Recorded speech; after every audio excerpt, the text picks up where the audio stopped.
இயக்குனர் மாரி செல்வராஜ் தன்னுடைய பரியரும் பெருமாள், கர்ணன், மாமன்னன், வாளை இந்த 4 படங்களோட வெற்றிகளை தொடர்ந்து 5வதா அவர் இயக்கியிருக்கிற படம் தான் இந்த பைசன் காலமாடன் அப்படிங்கிற படம். அதாவது இந்த படத்துல நம்மளுடைய சியான் விக்ரமின் மகன் நடிகர் துரு விக்ரம் தான் ஹீரோவா நடிச்சிருக்காரு. அதுக்கப்புறம் கலையரசன், பசுபதி இவங்கெல்லாம் முக்கியமான கதாபாத்திரங்கள்ல நடிச்சிருக்காங்க.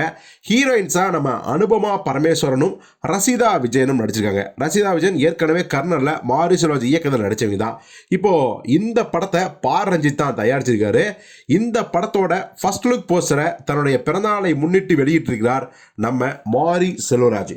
இப்போ அந்த போஸ்டர் கீழே பார்த்தீங்கன்னா அவர் ஒரு பதிவு போட்டிருக்காரு. அந்த பதிவு பெரிய சர்ச்சையை தாண்டி ஒரு மிகப்பெரிய அளவில் பரபரப்பாக பேசப்படும் அப்படின்னு எதிர்பார்த்து அந்த விஷயத்தை போட்டிருக்காரு.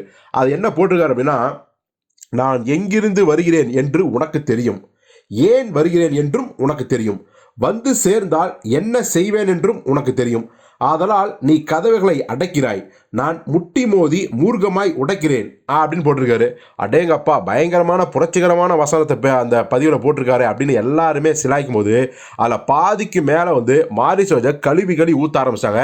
யோ, உனக்கு ஒரு வேலையே இல்லையா, உனக்கு உன் பிரச்சனை மட்டும்தான் பெருசா, சாதியை தாண்டி எத்தனையோ பிரச்சனை சமாதிகள் இருக்கு, அதுக்கெல்லாம் நீ குரல் கொடுத்துருக்கியா?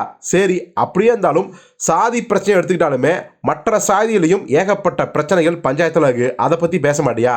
சரி, உன் சாதியிலேயே ஏகப்பட்ட கொடுமைகள், வன்கொடுமைகள் நடந்துட்டு இருக்கு, அதை பற்றிலாம் பேச மாட்டியா?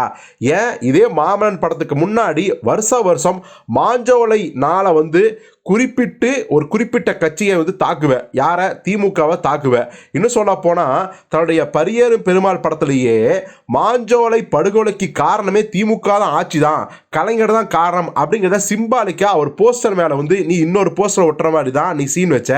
அதே மாரி செல்வராஜ் உதயநிதியோட மாமன்னன் படத்துக்கு அப்புறம் அவர் கொடுத்த ஆடம்பர காருக்கு அப்புறம் மாஞ்சோலை படுகொலை அந்த நாளையே மறந்துட்டாரா? திமுகவையும் கலைஞர் கருணாநிதி விமர்சகத்தையே விட்டுட்டாரே மறைமுகமாக கூட.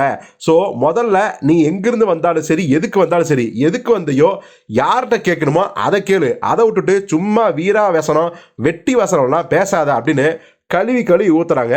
ஸோ இதற்கு உங்கள் பதில் என்ன அப்படிங்கிறத கமெண்ட்ல சொல்லுங்கள்.